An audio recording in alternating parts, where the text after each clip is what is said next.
I spent 3 hours staring at the dust bunnies under my radiator, unable to move, realizing that my peaceful retirement had effectively become my tomb. I always told my children I was fine, just to keep them away, to keep them from worrying. That lie, that simple, prideful lie, almost killed me on a random Tuesday afternoon. I'm 65 years old, or at least I was 65 when I decided that aging was a choice I could simply opt out of through sheer willpower. I didn't want to be the burden. I wanted to be the cool senior, the one who lives alone in a big, pristine house, travels when he wants, and never ever asks for a ride or a favor. I viewed my self-sufficiency as a badge of honor, a fortress I had built to protect my dignity. It's hearing stories like this that makes us realize how many people still judge age the wrong way, isn't it? Life doesn't stop at 60. If you agree with this and are also here to help break these myths, please leave a like on this video. This tells YouTube that this topic is important and helps our channel bring this message to more people. Take a moment to subscribe so we can continue this journey together. But there's a thin, dangerous line between independence and isolation.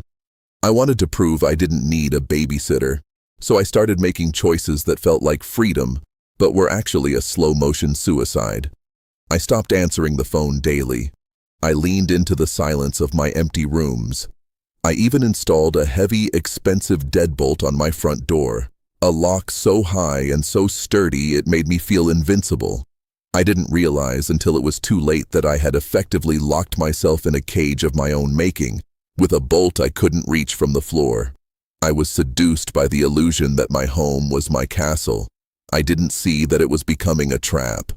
Before I tell you how the floor finally claimed me and how the silence of this house became deafening, I need to show you something.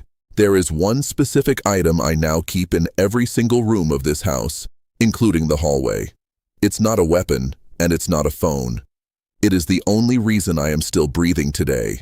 And if you're over 60, it's the most important thing you'll ever buy. But back then, I thought I was untouchable. I thought pride was the same thing as strength, and that was my first and nearly final mistake. I felt their concern like a suffocating blanket, and I hated the heat of it. Every time my daughter called, it wasn't a conversation. It was an interrogation disguised as love. "Did you eat, Dad? Why did it take you 3 rings to answer? Are you sure you're taking those vitamins?" I could hear the pity vibrating in her voice, and it tasted like ash. To them, I was becoming a fragile glass ornament they were waiting to watch shatter.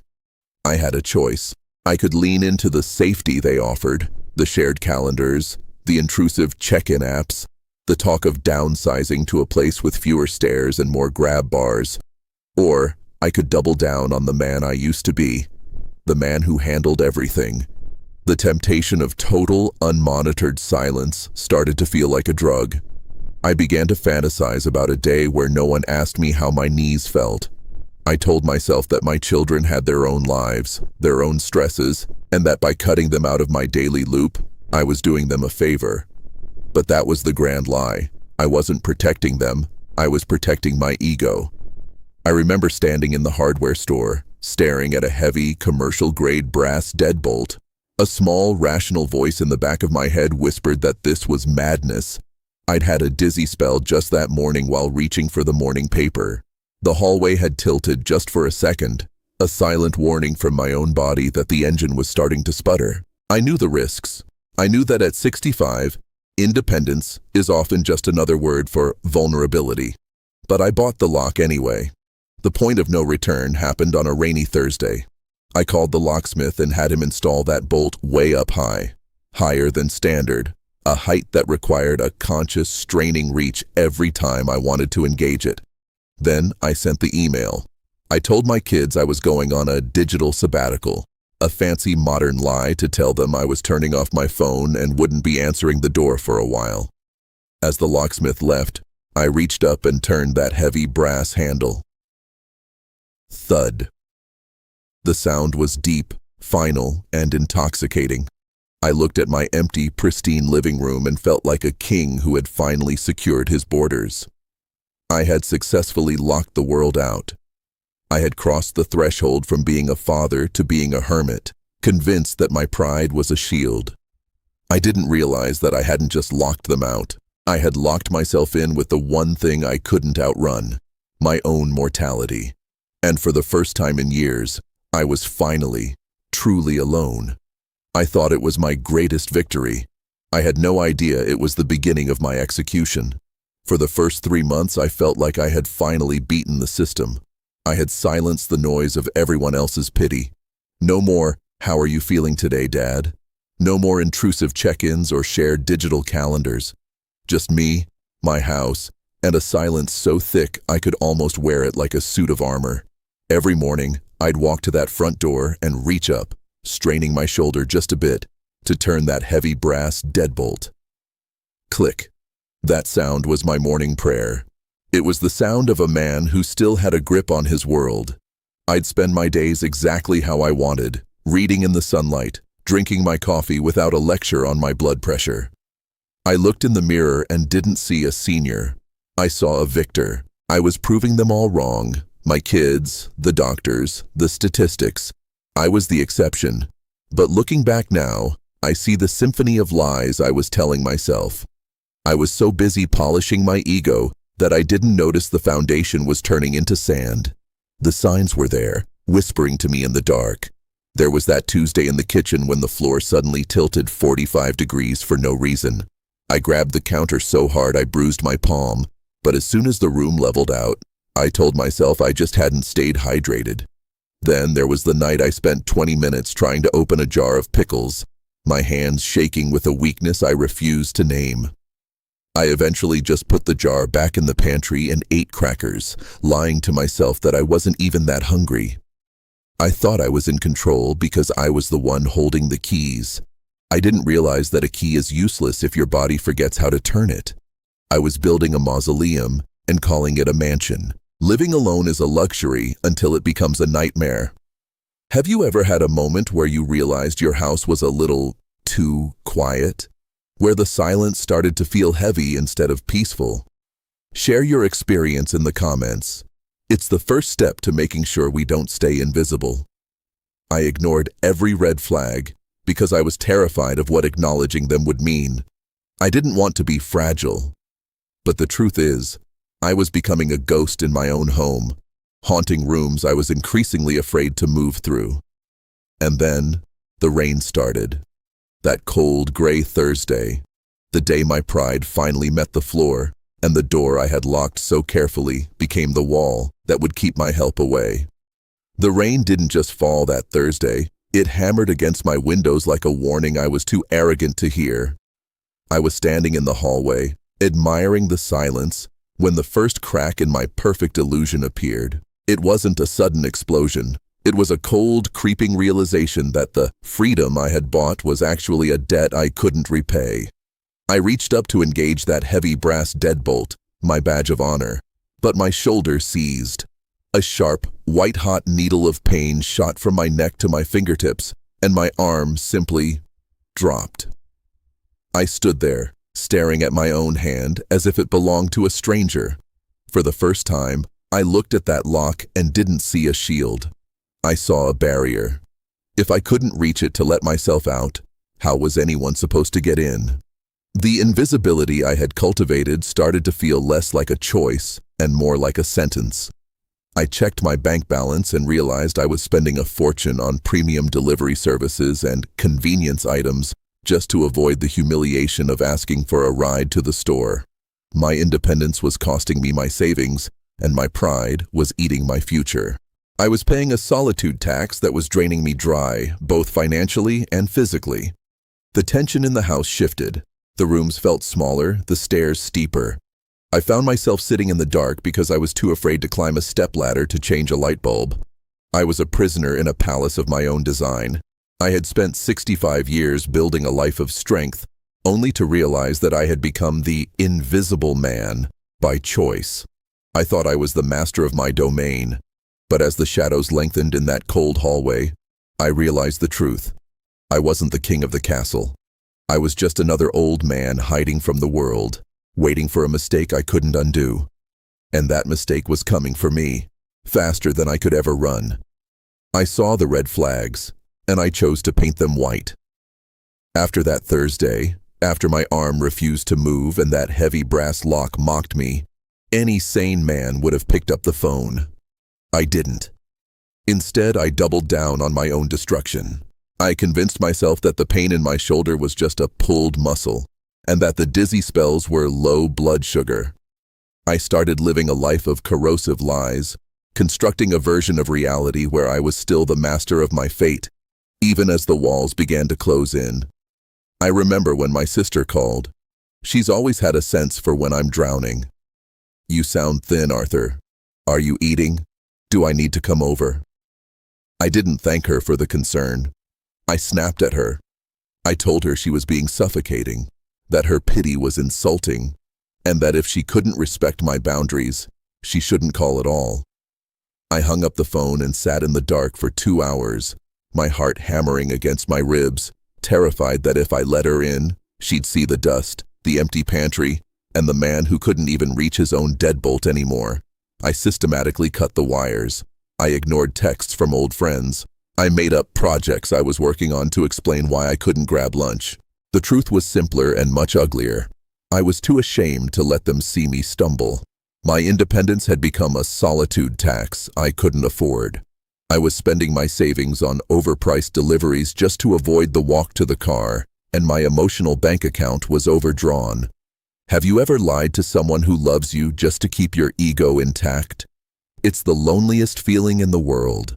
I was broke, I was hurting, and I was completely alone, not because I had no one, but because I had chased everyone away to protect a ghost. I thought I was winning a war against aging. I didn't realize I was just building a fortress with no doors, and I was the only one left inside to starve. I had reached the point of no return, and for the first time in my life, I realized that if I fell today, the only thing that would hear me hit the floor was the silence I had fought so hard to keep. It happened on a Tuesday, not during a grand storm or a cinematic moment of crisis, just a quiet, mundane Tuesday afternoon. I was reaching for a sweater on the top shelf of my closet, a simple movement I've done thousands of times. But this time, the world didn't just tilt, it vanished. My knees didn't buckle, they simply ceased to exist. The sound of my body hitting the hardwood floor wasn't a thud. It was a wet, heavy slap that echoed through the empty hallway I had worked so hard to keep silent. For the first few seconds, I wasn't even afraid. I was annoyed.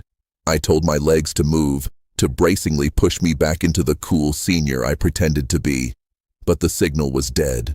My lower half was a foreign country, and I no longer held the passport. I laid there, my cheek pressed against the cold floor, staring at a cluster of dust bunnies under the radiator. And then, I looked up. There it was, 6 feet above me, glinting in the afternoon sun, my heavy brass deadbolt, my fortress, my pride. I had installed it so high, higher than standard, to prove I was still strong, still capable of the reach.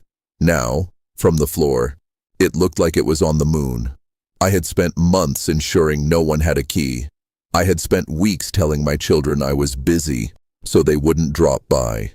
I had effectively built a high-security tomb and crawled inside of it voluntarily. The humiliation was more agonizing than the phantom stabs in my hip. I realized that if I died right there, staring at those dust bunnies, it wouldn't be because of old age. It would be because I was a vain, arrogant fool who mistook isolation for independence. I was the architect of this cage. I had betrayed my family's love to protect a ghost of the man I used to be. Have you ever looked at your own reflection in a darkened hallway and realized you don't recognize the person staring back? I wasn't a victor. I was a casualty of my own ego. I lay there for 3 hours, the silence of the house becoming a physical weight, crushing the air out of my lungs. I realized then that my self-sufficiency was a debt that had finally come due, and I was completely, utterly bankrupt. I didn't have a plan. I didn't have a babysitter. I just had the floor, the silence, and the terrifying realization that I had finally succeeded. I was invisible, and I was going to die exactly how I wanted, alone. The 3 hours I spent on that floor weren't just a physical collapse. They were a funeral for the man I thought I was. The cool senior died somewhere between the second and third hour, right around the time I realized that my dignity wasn't worth the price of a cold, lonely death. I stopped waiting for a miracle and started looking at my life with the cold, clinical eyes of a man in a wreckage.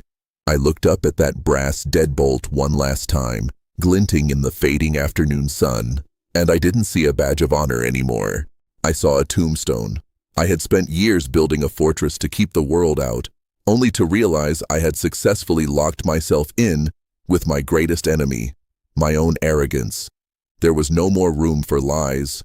No more, "I'm fine." No more, "I've got this." I was a man who couldn't stand up in a house that was designed to swallow me whole. So I started to crawl. It wasn't graceful. It wasn't brave. It was a pathetic, agonizing, inch-by-inch struggle across the hardwood. I used my elbows to drag my dead weight, feeling the splinters of my ego tearing away with every movement. I wasn't fighting to be independent anymore. I was fighting to survive the trap I had built for myself. Every time I had to stop to catch my breath, the silence of the house tried to pull me back down, whispering that it would be easier to just let go. But I realized then that if I died here, my children wouldn't remember my strength. They would only remember the smell of my decaying body and the heavy lock they had to break down just to find me. That thought, that final crushing humiliation, was the spark that moved my arms when my legs wouldn't. I wasn't just crawling toward a phone. I was crawling away from the lie I had lived for the last 5 years. I reached the hallway, the very place where I had celebrated my isolation, and I looked at the walls I had painted and the floors I had polished, and I hated them. I hated everything I had prioritized over the people who actually loved me. I reached for the small wooden stool in the hallway, the one I usually use to display a decorative vase. I knocked the vase over, watching it shatter into 1,000 pieces. It felt good. It felt honest. I used that stool to hoist my torso up, my muscles screaming, my vision blurring. I wasn't trying to win anymore. There is no victory at 65 when you're dragging yourself across a floor. There is only the choice between a stubborn death or a strategic survival. I chose to survive, but I knew that surviving meant I had to burn my old life to the ground. The man who lived alone and didn't need anyone was gone. In his place was a survivor who was finally ready to admit the one truth I had spent a lifetime running from. I am vulnerable, and that vulnerability is the only thing that will keep me alive. The silence of this house doesn't scare me anymore, because I finally learned how to break it. I still live here, but the fortress is gone. I traded my heavy brass deadbolt for a smart lock my son can monitor from 3 states away. I traded my dignity for a series of ugly industrial grab bars that now line my hallway like a railing on a ship. And that item I told you about, the one I keep in every single room, even the bathroom, it's a simple high-decibel personal alarm on a lanyard.